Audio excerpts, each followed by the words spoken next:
Welcome back to Old School Sports and our OOTP 23 playthrough of the Pittsburgh Pirates. We are about to begin the 2046 postseason for the seventh time in our 9 years as general manager of the Pirates. The Buccos are in the playoffs. We did kind of collapse down the stretch in the NL Central, though, finished 8 games behind the Brewers, who had the best record in baseball. But we will be hosting a 3-game or best of 3-game wild card series against the San Francisco Giants starting in just a couple of days. As I mentioned, back in the playoffs with the Pirates, we're hoping for more this year, and we definitely did collapse down the stretch. But it seems like it was still a pretty good season for the team that finished 28th in player payroll, 26th in budget. To be, as I said, back in the playoffs for a 6th consecutive season and a 7th time in 9 years, as I mentioned. We raised ticket prices throughout the season, still basically sold out all year, are going to have generated much more revenue this season than last. So it's been a pretty good season. But we've had a lot of pretty good seasons over these past 9 years. And we've only gotten as far as the National League Championship Series once, which was why it was so important for us to try to win the division. So we only have to win one series to get to the NLCS. As I mentioned, we will have the home field advantage against the Giants, but then we're going to have to go on the road against a very good team to potentially get to the NLCS and then hopefully go further. We've got a great pitching staff. Our offense is not that good, so the hope is that our pitchers will be lights out and hopefully deliver us some playoff wins over the coming several weeks, hopefully, of the postseason.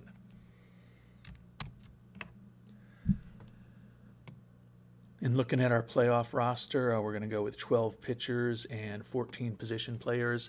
The youngster Alex Arroyo, who came up at the end of the year, was not very good, 0-3 record, 7.20 ERA, but certainly on paper, or more accurately the computer screen, looks like he's going to be a good one. Has a tender shoulder, going to impact him for the next week, so he missed out on making the playoff roster. No other real surprises, really kind of the team that we've had all year. With the addition of Astorga, who we brought up when we traded away our longtime pitcher Montoya. So kind of the 12 pitchers we're used to, haven't had many injuries there. As far as the position players, the kind of only interesting thing to mention, Joel Fields, outfielder who split time between AAA and the majors this year, and then Ramon Herrera, our longtime center fielder, more recently backup center fielder the last few years, did not end up making the roster. We decided to keep up Danny Calez, left-handed hitter, 248 with 12 homers and 165 at-bats in his first major league action. We've also got Victor Vivar, who's now healthy. He hit 255 with 5 homers and 110 at-bats after he traded for him at the trade deadline. And then another left-handed bat, Mike Augustini, suffered a ton of injuries, only hit 13 at-bats, even though we picked him up in July. 231 batting average in those 13 at-bats. This is an extremely accomplished major league player, going to be 41 shortly, kind of at the end of his career, but still believe that he could potentially do a little bit of damage against a right-handed pitcher in the right situation. So we'll see if we can generate a little more offense in the playoffs than we have in the regular season with this playoff roster that we put together. And we've got a 3-man rotation potentially set. Going to start with the right-hander Luis Longoria, lefty Sean Street, and then if we need to game 3, we'll go with lefty Bobby Gonzalez. You can see all 3 of those guys were healthy throughout the season and pretty productive. All had ERAs under 4 for the year. So getting ready to face the Giants, who finished in the second wild card just behind us. We have Longoria, as we mentioned, only 14 decisions this year, a 7-7 record. but a career-high 257 strikeouts in 181 and a third innings, 3.42 ERA, 4.2 WAR, 2.78 SIERA. Certainly when he's on, one of the top pitchers in the game, and he's going to be going up with another one of the top pitchers in the game, Alex Pacheco, young 25-year-old, but you can see he's got a lot of black type, or in the case of the game, red type. Led the league with 18 wins this year, 302 strikeouts, also led the league in BABIP, WHIP, strikeouts per 9. So it's hard to imagine being in a situation where we've got Luis Longoria on the mound, and we are probably the underdog as far as the pitching matchup, but that's the situation that we do find ourselves in. We were 4-2 against San Francisco this year, and actually pretty similar teams. We have the best pitching staff and 10th in runs scored. They were 2nd in the league in runs against and 9th in runs scored. So very similar setup here with two teams that want to win by pitching. This game one is going to be pivotal. Unfortunately, I think the starting pitching favors them a little bit, but let's see whether we can pull off a win here. We've got the home field advantage, and unfortunately we're 4-1 losers, so we're right up against it right as the postseason is starting.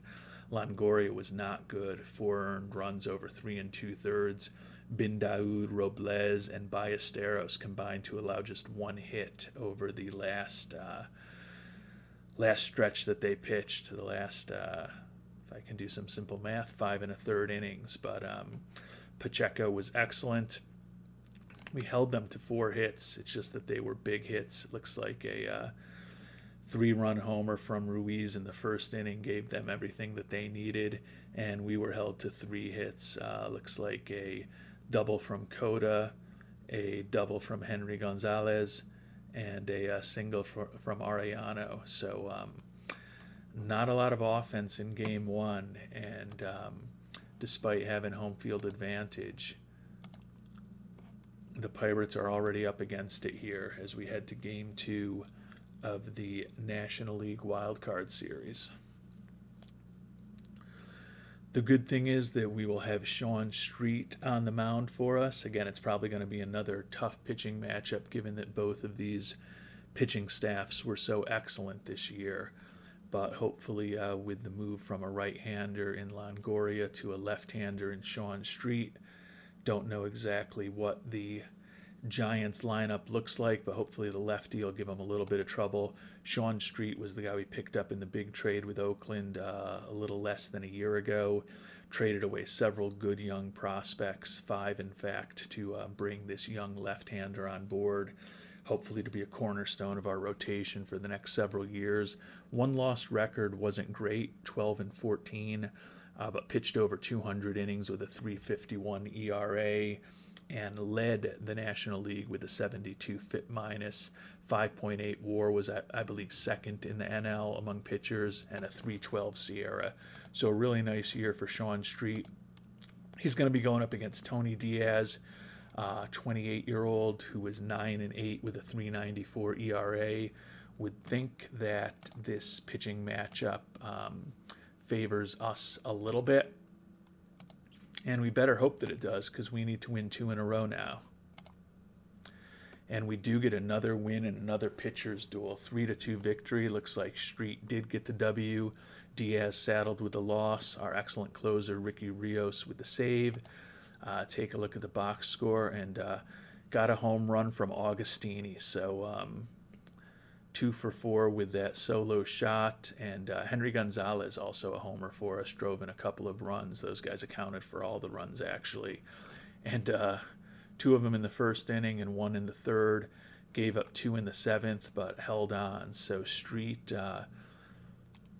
no earned runs. Looks like an error by Medrano at third base cost us and allowed those 2 runs to score.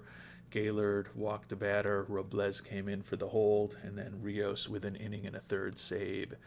So we are headed to a decisive game number 3 tomorrow.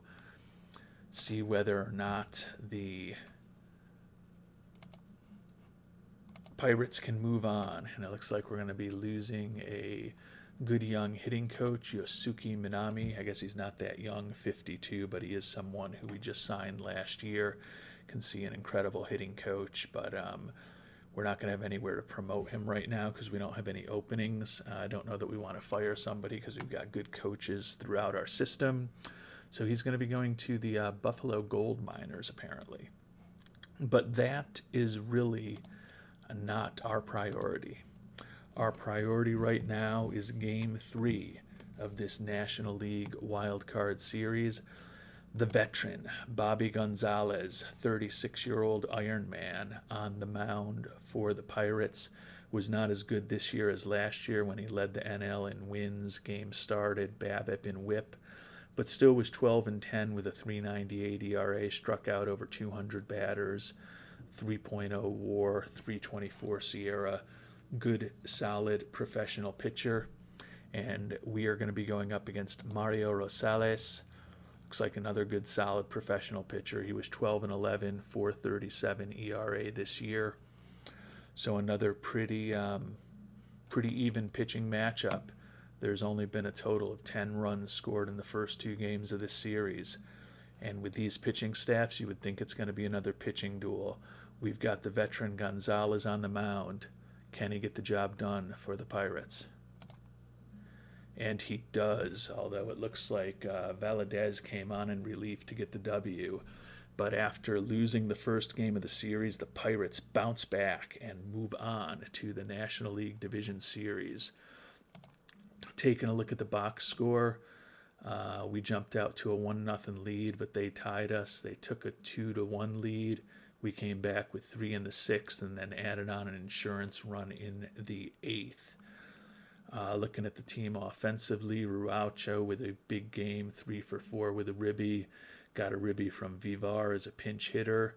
The catcher Ibarra with a couple ribbies, and Coda drove in a run also. So the bottom of the order came up big for us in the series, or big for us in Game 3 of the series. Gonzalez was respectable, 2 earned runs over 5 1/3. Valadez with an inning, a third of relief. Robles, Rios, and Rojas also combined for scoreless relief over the last 3 2/3 innings. As Ricky Rios was injured while pitching, though. That hamstring soreness, out for 3 days. Doesn't influence his throwing, so hopefully we can get our star closer onto the playoff roster for the NLDS. But it was a challenging series, especially a short 3-game series. When you lose that first game, puts your backs against the wall immediately. But the Pirates pitching came through. We allowed just 8 runs over 3 games.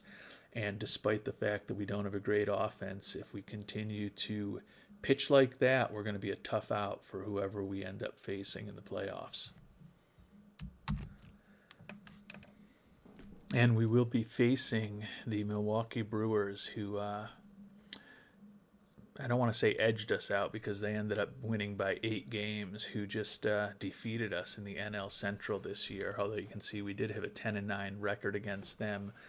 They are a much more balanced team than we are. They were 4th in the league in runs scored, 4th in the league in runs against. As you know, we had the best pitching in the National League, but we are towards the back of the pack in terms of runs scored. We've got a decision to make here ahead of Game 1. Right now, the manager is planning on using Luis Longoria, who we know is fragile and he's slightly tired. He wouldn't be going on normal rest. And we've moved our pitching staff to a 4-man rotation, obviously, from the 3-man rotation in the wild card series. And he wants to put in Rojas as number 4, but Rojas pitched a couple days ago, even though it was only 5 pitches, so he's not going to use him. Was thinking about moving up Sal Valadez, but he pitched 31 pitches in that clinching game. So there is a part of me that wants to force start Bobby Astorga, the youngster who split the year between AAA and Major League Baseball, but he's fully rested. And if we could get Astorga to pitch game 1 on full rest, then that would allow Longoria, Street, and Gonzalez to pitch the next 3 games all on normal rest for us. So I think I'm just worried that Longoria, coming off of that rough game 1 performance in the wild card series, where he pitched 104 pitches. We had him on a 90 pitch count throughout the season. We bumped it up to 100 for the playoffs. But he is always seems to be teetering on the brink of an injury, at least in our mind, with that fragile injury proneness. I don't think we've ever used him on short rest before that I can remember. And I think that might just be asking for trouble. So we're going to force Bobby Astorga to be a starter. And Vasquez, why won't Vasquez put him in the staff then? Did I mess that up? Oh, we didn't set his game strategy. We set his role. All right, well, that should fix it. Now we are going to go with Bobby Astorga, who started just 1 game at the major league level this year in game 1 of the National League Division Series. But that'll allow Longoria, Street, and Gonzalez to potentially pitch in games 2, 3, and 4 if necessary on full rest. It's a gamble. It could blow up in our faces. But I don't feel good about having Longoria on short rest. I just don't feel good at all about that. So we are going to roll the dice with the youngster Bobby Astorga pitching in Milwaukee in game 1, going up against Jerry Ibarra, 28-year-old Iron Man, one-time All-Star back in 2043, was 13-10 with a 3.92 ERA this year. Looks like a good, solid, professional pitcher. Have to hope that we can get some runs off him, because it's hard to imagine that Astorga is going to be perfect for us. This is the type of move that could come back to haunt us, but it's also the type of move that could make us look like a genius, depending on what happens in the next couple games. Didn't work out for us today, though. 7-0 losers. Ibarra was great. Astorga obviously must not have been. Taking a look at the box score, we were held to 2 hits.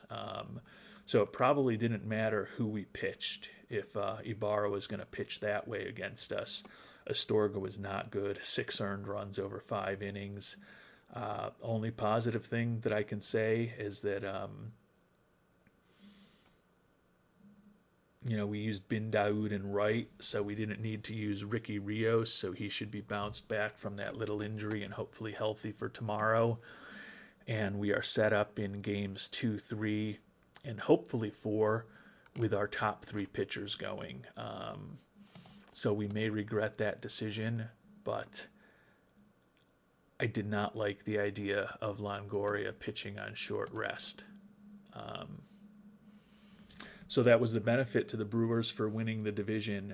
Instead of us being fully rested, they were fully rested, and it put us into a position where we had to maybe make a decision that was suboptimal.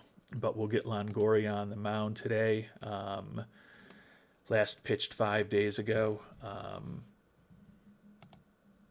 You can see he's fully rested, so hopefully we'll get a much better outing out of him than we did in the first round. Going up against Cesar Soto, 31-year-old, was 15-8 with a 3.56 ERA. So think that Longoria probably has better stuff, but we are on the road, and we're going up against a really good pitcher. And we lose a tough one, 3-2. Rich Gilbo, the former #1 overall draft pick, hit the solo homer against us. I actually don't know if it was a solo homer.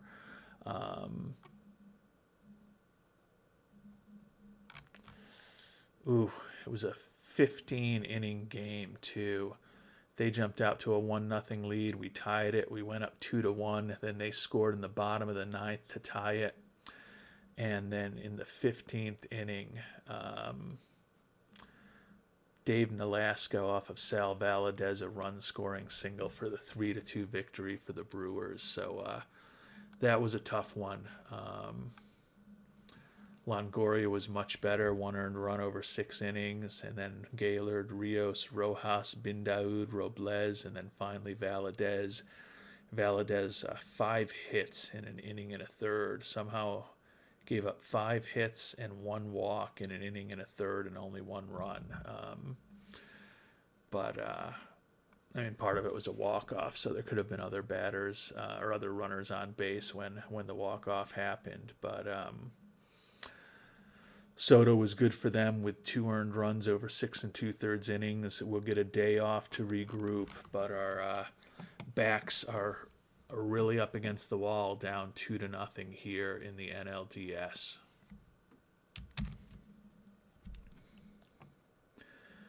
So the good news is that we're back in Pittsburgh for Game 3. The bad news is that we're down 2-0. We've got Sean Street, the lefty, on the mound. Going to be going up against Jose Vargas, 25-year-old righty, who was 9-5 this year with a 2.98 ERA. So a couple of really good young pitchers on the mound. Let's see if Sean Street can turn things around with a great performance for the Pirates. And we do get a 4-3 win. Street gets the W, Vargas with the loss, Rios with the save. Home runs from Ruacho and Ibarra for the Pirates. Took an early lead, gave it up. They came back with 2 in the 5th, and then we bounced back with 3 in the bottom of the 5th, and that was it for the scoring. Got a couple of runs driven in from Ibarra, likely on that home run. Yep, it was a 2-run shot. Ruacho with a homer, and then Augustini, guy that we picked up, didn't do much in the regular season, but he is hitting .375 with a homer and 2 ribbies in the postseason at this point, so has helped our offense a bit. Street, 2 earned runs over 6 1/3, quality start for him. Gaylord, Robles, and Rios with perfect relief over the final 2 2/3 innings as the Pirates show some signs of life. And we're going to be moving on to a Game 4 also at home. And we're going to have the guy who won the deciding game, or was the starting pitcher in the deciding game, Bobby Gonzalez, on the mound for us in Game 4 of this series.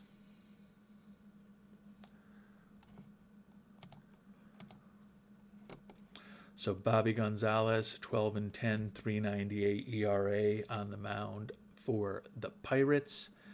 Tarasios Tisoma on the mound for the Brewers, 10-8 with a 3.89 ERA for the 29-year-old. So looks like a pretty evenly matched pitching matchup here in Game 4. And the Pirates, with another 1-run victory, are pushing us to a Game 5 in Milwaukee. Now, I know if you can do simple math, you see that Bobby Astorga is going to be back on the mound, but we're not worried about that right now.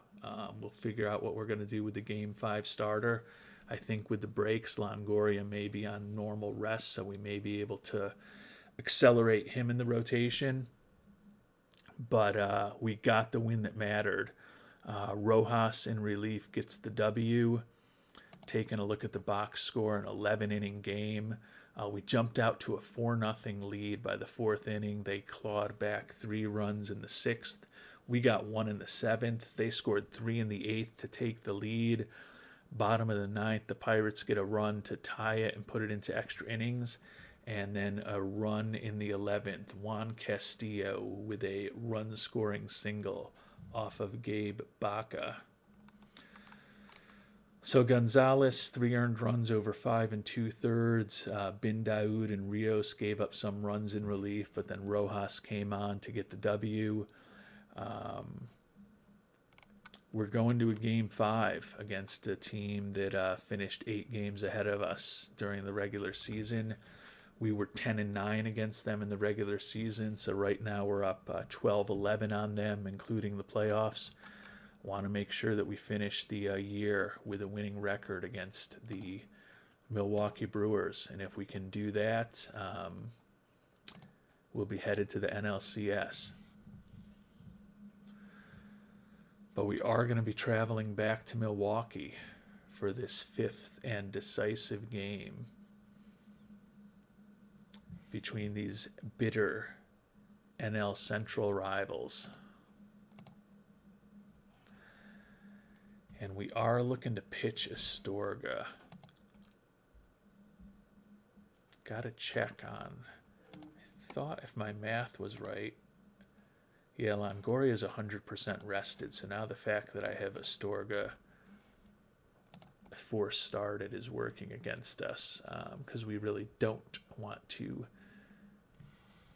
force start him right now. So we are going to put no roll on him. Ask Ian Vasquez for our staff. And that will move Mr. Longoria into Game 5 on full rest. So we'll see whether the way we played this worked out. We end up getting 2 starts out of Longoria, Games 2 and 5 rather than Games 1 and 5. But we've got the guy that we would want on the mound in a deciding game here in Game 5 now, going up against Game 1 winner Jerry Ibarra, who had that brilliant performance against us in the 7-0 victory. Can he get 2 wins against the Pirates in a series? After that 7-0 win that the Brewers had in Game 1, 3 straight 1-run games. And I think, if I remember correctly, I know this was a extra inning game. I think there may have been multiple extra inning games. Was Game 2? Yeah, Game 2 was that long one. So 3 straight 1-run games, 2 of them that went into extra innings. Can the Pirates come back from the brink and overcome a 2-0 deficit on the road in Milwaukee? We've got Longoria on the mound. It conceivably could be his last start ever for the Pirates. We've got a big decision to make on him this offseason. Let's hope that it's not his last start with us, and he'll be able to pitch in the NLCS shortly. And the Pittsburgh Pirates get a 3rd consecutive 1-run victory. We are on to our 2nd National League Championship Series with this team. Longoria outpitched Ibarra, Rios with a save, Ibarra with a home run, Alex Ruacho, the series MVP, scored a couple in the 7th, gave up a run in the 8th, and then held on for the victory. Longoria was brilliant. 3 hits, 3 walks, 8 strikeouts, 1 run over 8 innings. Rios doesn't allow a run in the 9th to get the save.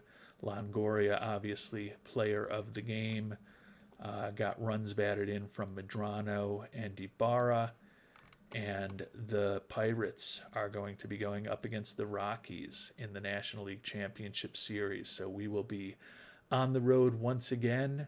We are going to be in a position where Longoria is not going to be pitching for us for a while, but he did his job to get this team through to the NLCS for the first time in quite a while. I'm trying to remember when I think it was 5 or 6 years ago that we made the one National League Championship Series.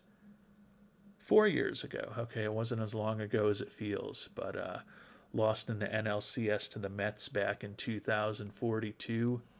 And now in 2046, the Pirates are back in the National League Championship Series. And we've done it the most difficult way possible. Dropped Game 1 in our first series in the wild card series against the Giants, then won 2 in a row.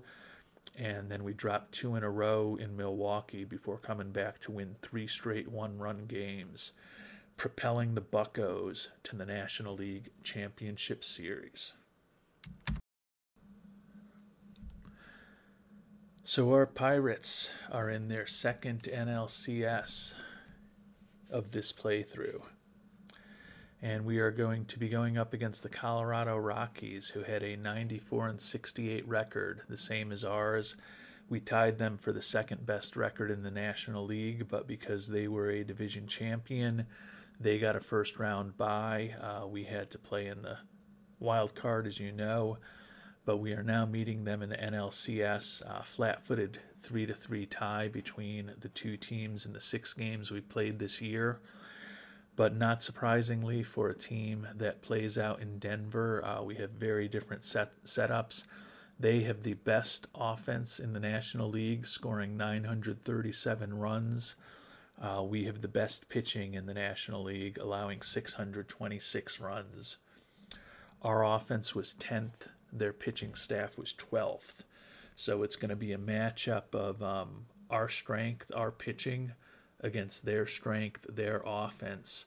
Certainly would think that these games in Colorado are going to favor them, the team with the big offense. We've got Sean Street on the mound going up against Dong Ki Choi. Dong Ki Choi, 25-year-old from South Korea, was 10-8 with a 428 earned run average. Has pretty good movement. Gave up 18 homers in 153 and 2/3 innings. Our guy Sean Street, a little better movement, gave up 17 home runs in 202 and 2/3 innings pitched. We'll see if Street can perform well here in the thin air and the high elevation in Colorado in Game 1. Would be nice to get a series off to a good start here in the NLCS. But we do not. Colorado with a 9-4 victory. We did get a homer from Augustini, but Sanchez, Gonzalez, and Palacios all with home runs for the Rockies, who really buried us. We took a 2-0 lead, but then they had 6 in the 5th and then 3 in the 6th to blow this game wide open. Street, obviously, in the 5th got rocked. Wright came on in relief and did not do well in the 6th. And then Ballesteros kind of was fine cleaning up the mess. Choi was solid for them as a starter. So rough Game 1 for the Pirates here. And for the 3rd straight series, we lose Game 1 of the series. Got a couple runs driven in from Medrano and a couple from Augustini, who has played very well for us in the postseason. Turns out to have been a pretty good acquisition for us so far, even though he didn't do much in the regular season for us with all the injuries, but has definitely been a contributor here in the playoffs. But we lose Game 1. So let's hope we can do more today. We've got Bobby Gonzalez on the mound. The veteran is an extreme ground ball pitcher. Hopefully that will play well in Colorado. Going up against Jesus Islas. This 34-year-old went 14-3 with a league best 2.84 earned run average. So a really nice season for Islas. He's got good movement, didn't give up a ton of home runs. We'll see if we can get a win from the extreme ground baller here in Colorado. Would be nice to get a split in the first 2 games of this series. And we do get a 6-5 victory. So going to be heading back to Pittsburgh with home field advantage. Vivar hit a home run, another guy that we picked up before the trade deadline, as well as Arellano. Looks like we jumped out to a 2-0 lead. They came back and scored, took a 3-1 lead into the 7th. They tied us, and then we got 3 in the 9th. They picked up 2 on us in the bottom of the 9th, but we held on. Arellano, a 2-run homer in the top of the 9th to put us ahead. Looks like we added another run after that, and then the Rockies definitely made it close. But good performance from the Pirates. Gonzalez was good, 1 earned run over 5 2/3. Juan Bin Daoud was not good in relief, and then Rios, a pretty ugly save with the 2 earned runs and the 3 hits over an inning, but fortunately he had a 3-run lead when he came in. So the Pirates can breathe a little bit easier heading back to Pittsburgh, tied 1-1 in this National League Championship Series against the Rockies.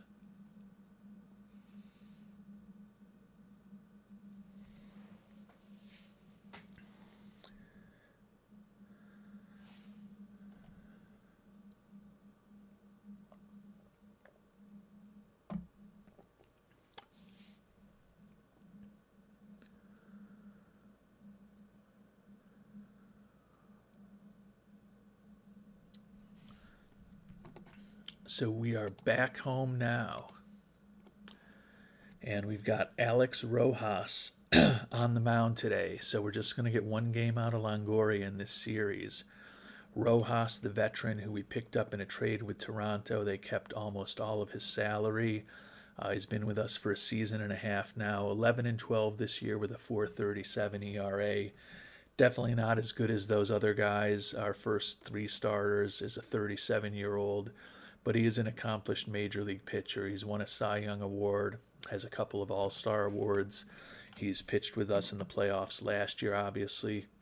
Going up against Jordan Medrano, a 26-year-old who was 9-8 with a 5.13 ERA. Did give up 22 dingers in 159 2/3 innings. Probably not as big an issue now that we're in Pittsburgh rather than in Colorado. Let's see if we can take this one with home field advantage, and would like it if we're able to, because that would set us up to have our ace on the mound with a 2-1 lead. But we've got to get the win before that'll become a potential reality. And we did not get the win, 7-6. So another one-run game. Rios looks like he took the loss in relief. He has been spotty in the playoffs, and brutal here that we took a 6-4 lead into the top of the ninth inning, and Rios blew the save, got the loss. They scored 3 runs. We couldn't come back and do anything. So that is the type of loss that's really going to hurt. We got 2 ribbies each from Arellano, Henry Gonzalez, and Bobby Guzman. But Rios with his 3rd blown save of the playoffs, 0-1 record now, 6.52 ERA. Guy who had been brilliant for us the last couple regular seasons has not been good in the playoffs, and definitely cost us here. When you're at home and you've got a 2-run lead heading into the 9th inning, you bring your closer out. Those are the losses that are hard to come back from and hard to overcome in a short postseason series. But we'll see if Longoria can get us right today, going up against Javi Grullon from the Rockies. 27-year-old was 5-4 with a 6.11 ERA. Just looking at his profile, you would think that the pitching absolutely favors us today. This seems like a game that the Pirates have to get with Longoria's one game that he's going to be able to pitch in this series. And we don't get it. Lose 4-3, so we are on the verge of being eliminated potentially at home. Longoria did his job. 13 strikeouts over 6 innings. Robles got a lefty out, presumably, and then we took him out, and then Sal Valadez came in and just got rocked. You remember that other game where he gave up 5 hits over an inning and a third, gives up 6 hits over an inning and 2/3 here, takes the loss. Gaylord came on. That one hurt. Both of these games hurt. You know, we got a good outing from Longoria. Our bullpen has been fantastic all year. Luis Longoria set the Pittsburgh Pirates playoff game record with those 13 strikeouts, and unfortunately, it's going to be a footnote in history. We are going to move on to Game 5, but we are now down 3-1 to the Rockies, so going to have to win 3 in a row, including 2 on the road, to move on to the World Series. So very difficult for what we're asking the Pirates to do at this point.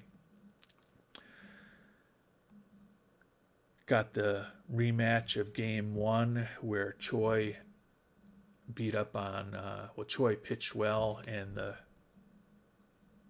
Rockies beat up on our boy Sean Street. Let's see if he can at least get us to a game six, get us to head back out to Colorado, see if the youngster can come through with a clutch performance at home in game five. And we did get the victory 6-1. It looks like Street pitched well.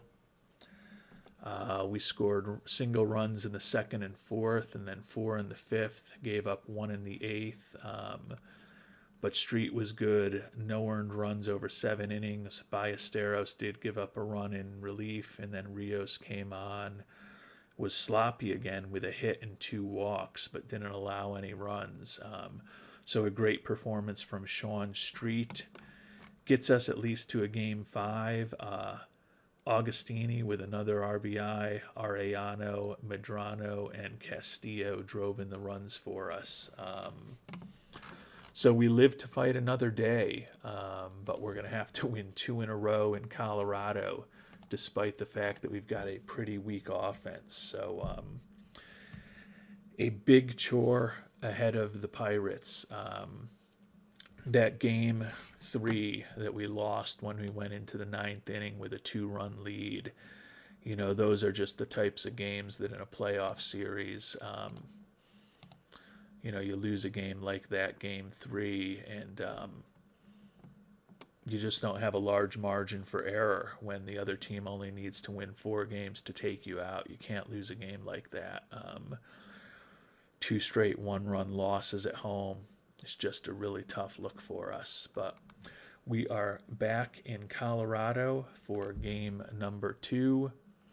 Bobby Gonzalez was the starting pitcher in game number 2, which was the game that we did win in Colorado. Sorry, it's game 6 now. Bobby Gonzalez going up against Jesus Islas once again. And the Pirates are not going to go down easily. 4-0 victory. So Gonzalez, he's been strong. Got a home run from Vivar. Scored runs in the 2nd, 5th, 6th, and 7th. So scattered them all throughout. The home run from Vivar, which I mentioned. David Green, Arellano, and Castillo also drove in runs. And Bobby Gonzalez was great. 4 hits and 2 walks over 7 innings. Gaylord, Robles, and Rios in relief. And we are headed for a decisive Game 7. We've got our number 4 starter on the mound. So this is a situation where the fact that we've been playing playoff games since the end of September, and we've gone maximum of 3 in the wild card series, maximum of 5 in the NLDS, and now we're going the maximum of 7 here in the National League Championship Series. You know, that puts us in a position where we don't necessarily have the pitcher on the mound that we want to have on the mound, but we've gotten into a Game 7.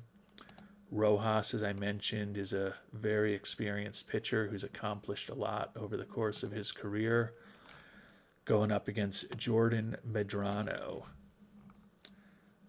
9-8. He did give up those 22 homers in 159 2/3 innings, as we mentioned, but decent movement.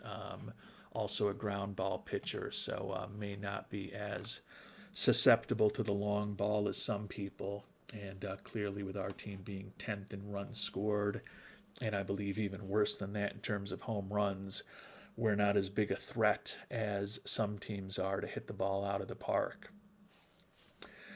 But we'll see if maybe the Pirates can hit a couple dingers today against the Rockies.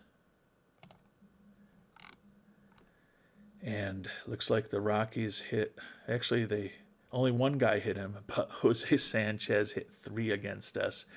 We did get dingers from Augustini, Arellano, and Castillo, but the Rockies crushed us 12-5 to move on to the World Series. Presumably a pretty rough game for Rojas. Yeah, 8 hits and a walk, 4 earned runs over 4 2/3. Valadez was ugly. Robles gave up a run. Bin Daoud, real ugly. Mike Wright came on and finished things out for us.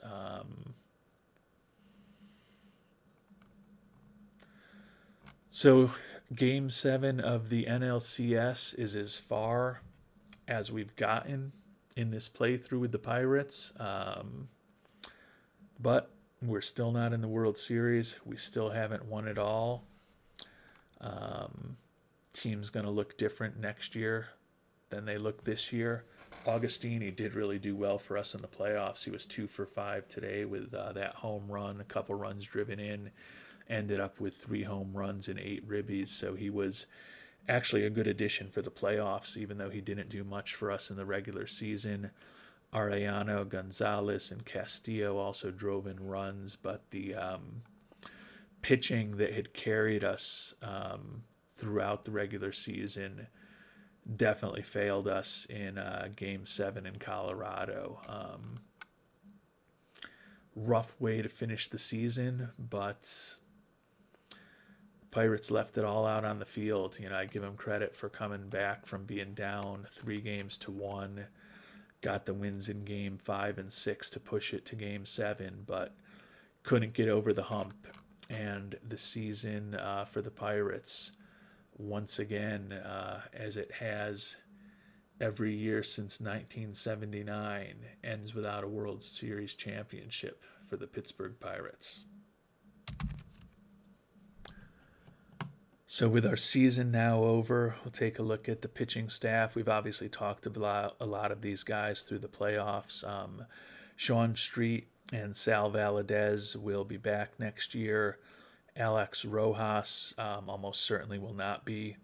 Bobby Gonzalez, we've got an option on. Probably will bring him back. And then Luis Longoria is the big decision, as his arbitration number is going to be close to $17 million, or it's expected to be close to $17 million next year. Going to be tough for us to afford to bring him back.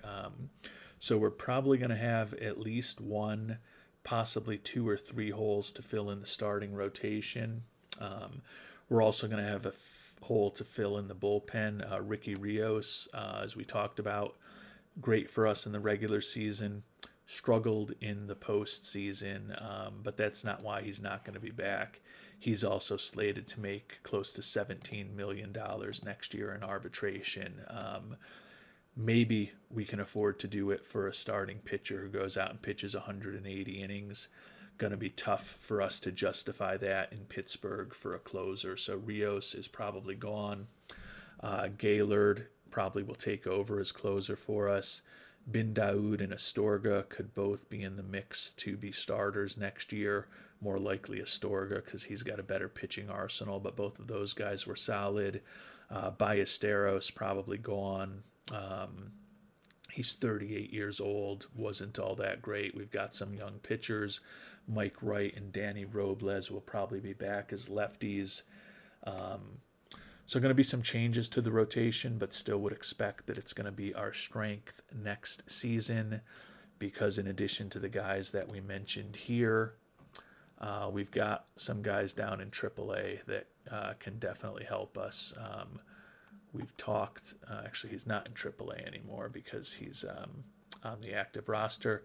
Alex Arroyo should be taken over in the rotation next year. Was kind of ugly when we brought him up at the end of the season, but doesn't look like he's got anything left to prove down in AAA, so hopefully we'll see some of him next year. Ethan Mingo is a guy who had option years, ended up spending the whole year in AAA, but this is a guy who's been a pretty solid major league pitcher, and with the fact that we're going to have several spots on the team opening up, he will likely be back with us next year. Devin Smith, a guy that we picked in the 6th round just a year and a half ago, has risen through the system pretty rapidly. was 14-9 with a 3.24 ERA in AAA this year. He could be a big contributor to the rotation next year. And then last but not least, Chris Colvin, the guy who we took in the 6th round this year, moved him up through A, AA, and AAA in his first year as a professional. And he could definitely be a contributor to the back end of the rotation next year. So although we're likely to be losing some of these pitchers, we'll definitely be moving on from Rojas and Ballesteros. Hard to imagine we're not going to move on from Rios. Possible that we move on from Gonzalez. And then the big $17 million question is Luis Longoria. So there's potentially several holes in the pitching staff for next year. But as I just hopefully showed, I think we've got the guys in AAA who can fill a lot of those holes and hopefully fill them pretty effectively. So still expecting pitching to be a strength for the Pirates again next year. The roster and the everyday players in the lineup is where we're going to need to find something different somehow for next season. Because this team just did not score enough runs. Excuse me. Juan Castillo, who we did pick up in the trade for Isaiah Hill, led the team with the 4.5 WAR, 282 average, 24 homers, 85 ribbies. Played mostly second base for us, but could become a shortstop next year if we decide to move on from Tony Cota. He was really good. Arturo Arellano in center field, 267, 22 homers, 80 ribbies. Nice year from him. Henry Gonzalez hasn't developed into the superstar that we hoped he would. He's a useful major league player, still put up a 123 OPS plus, 124 WRC plus this year. Hit just 261 with 15 homers, but he does have that great eye, and he walked 107 times, so his on-base percentage was close to 400. So a useful player, but not as good as we had hoped. You can probably say the same thing about Alex Ruacho, who hit just 243 this year, 14 homers, 64 ribbies. Hope that he can ultimately be a little more productive than that. Tony Cota, who's been shortstop for us for several years at this point. Love the glove, not much of a bat. He's going to be headed to free agency, looking for over $8 million a year. That's going to be a big decision for us. Willie Medrano at third base. Had kind of a typical Willie Medrano season, 245 batting average, 23 homers, 1.9 WAR. He's a solid major league third baseman. You know, the issue is he's going to be making around $9 million next year. Can we afford that? Danny Calez, the youngster we talked about, left-handed bat, which we need, hit 12 homers for us. It'll be nice to have him hopefully getting more playing time next year. Augustini, we talked about, did nothing during the regular season for us after we picked him up in trade. But the 41-year-old was pretty productive in the postseason for us. Can't imagine we'll be bringing him back. Chris Rodriguez, the young catcher, hit 228 with 6 home runs as a backup. David Green mostly played first base, but he is a pretty versatile defensive player. Hit 300, led the league with 48 doubles.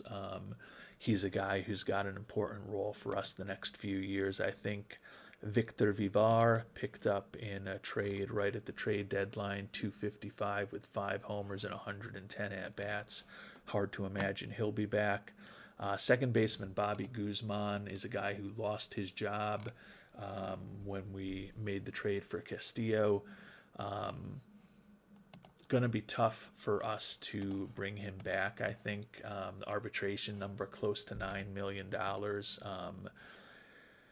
You know, we've got Castillo back, who's going to be at second or shortstop for us next year. But as we've talked about, Medrano's numbers around $9 million. Cota's a free agent looking for about $8 million. And then Bobby Guzman's arbitration number is going to be close to $9 million. Infield could look very different next year, which isn't great because it's hard to find good infielders.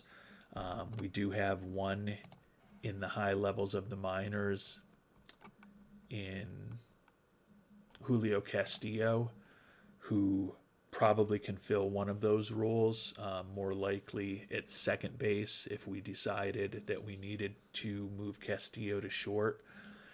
So he could fill one of those holes, but it's pretty unlikely that we're going to be able to move on from all three of those infielders who have played big roles for us the past few years. Just going to have to decide when we get to the off season how to approach that decision. Luis Flores, another infielder who may not be back. Just a brutal injury situation for him this year. Hit just 260 with one home run. He's been with us for 5 years now, and he's never played 80 games in a season. And supposedly his arbitration number is going to be about $6.5 million next year, especially with the emergence of David Green at first base. Probably time to move on from Flores. And then Nelson Ibarra, the starting catcher, the only player we had with a negative WAR on the season. Very good defensive player, but just not a hitter. Batted just a .192 with 124 strikeouts and 396 at-bats, only 7 home runs. So we have a lot of decisions to make about our everyday players for next year, particularly in the infield, also at catcher. You know, we can certainly argue that Arellano, Gonzalez, and Ruacho is a solid across the outfield with those three.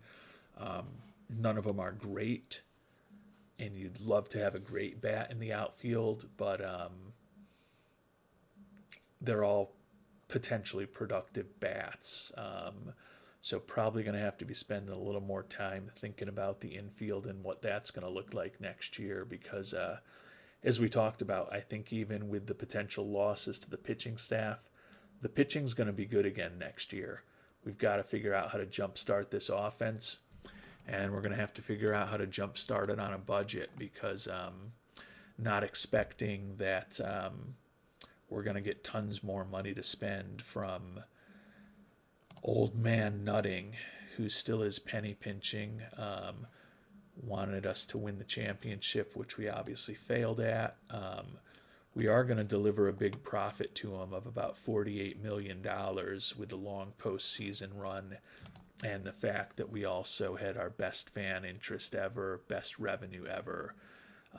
Would love to think that that performance will get us at least a $10 million bump to a $164 million budget, which should make some of the decisions we have to make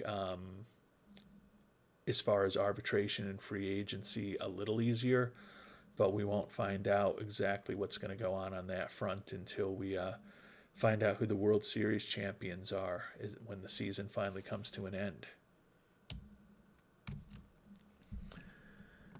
And the Rockies ended up taking the World Series over the Red Sox 4-1. They took out the Mets 3-1. So the fact that we won 3 games against them makes me feel good, but the fact that we lost that game 3 at home when we had a 2-run lead heading into the 9th with our closer on the mound really hurts even more right now because with the way they handled the Red Sox, you'd like to think that our Pirates might have been able to handle the Red Sox similarly. So it's as close as we've been with this team to get to Game 7 of the NLCS, but we're not playing to get to Game 7 of the NLCS. We're playing to try to win that World Series trophy. And for a 9th consecutive season here in Pittsburgh, we have failed to accomplish that goal. And before we finish up the episode, we'll see what kind of decisions we have to make. Posted players from Korea and Japan. We're not going to be involved in any of those, being the Pirates. Arbitration beginning, off-season beginning, top prospects, we don't have any of them. Carlos Serralo, another hitting coach in the minors that we look like we could lose. Actually, he's our manager in Indianapolis. We might be able to do something to keep him around. Have to take a look. Personnel leaving, our trainer we've been year to year with trainers trying to find someone great for quite a time now with the Pirates. Going to need to pick up or refuse that option for Bobby Gonzalez next year at $4.8 million. I'm going to need to figure out what to do with that in short order. Review of our season goals. Wanted us to win it all. Happy we made a strong push. Unhappy we didn't upgrade at catcher. Wants us to win again. He's worried about our performance in accomplishing the goals that he's given us. And he similarly feels about our handling of the team's on and front office management. So next year he wants us to win the championship, upgrade at first base, sign Bobby Gonzalez, acquire a popular player, and build a team that can bring a championship home in the next 6 seasons. So 7 playoff appearances in 9 years when we've never even been in the top 25 in payroll. And he's worried about our performance. Some people you just can't make happy. He did extend our contract for another 3 years, so I guess that's positive. And now, the real big news. What will our new budget look like? And he did bump it up $10 million to $164 million. So given as cheap as nutting is, I thought that was about the best that we'd be able to do. So the positive thing is that we're going to have the biggest budget that we've ever had with the Pirates at $164 million, which looks like it's going to be tied for 24th in baseball. Our player payroll is up to 20th right now, but I don't think we're going to be able to keep it there. Obviously, we'd have to really cut back on scouting and development to make that happen. And we'd have to decide to bring back Longoria, Rios, Medrano, Guzman, and Flores, all of whom we talked about as guys that we may need to move on from. So hopefully we'll bring back some players on that list, but they certainly won't all be back. Sean Street will be. Henry Gonzalez is getting expensive for what he is. That's going to be another tough decision for us. Ethan Mingo, pretty expensive for a middle reliever. Mike Wright, pretty expensive for a middle reliever. Arturo Arellano in center field. We'll definitely bring him back at that number. Definitely will bring back Juan Castillo at around $5.5 million. But we are going to have a lot of big decisions to make in the upcoming off season, and we'll talk about our plans for that in our next episode. Until then, thanks so much for watching, and hope you have a great day.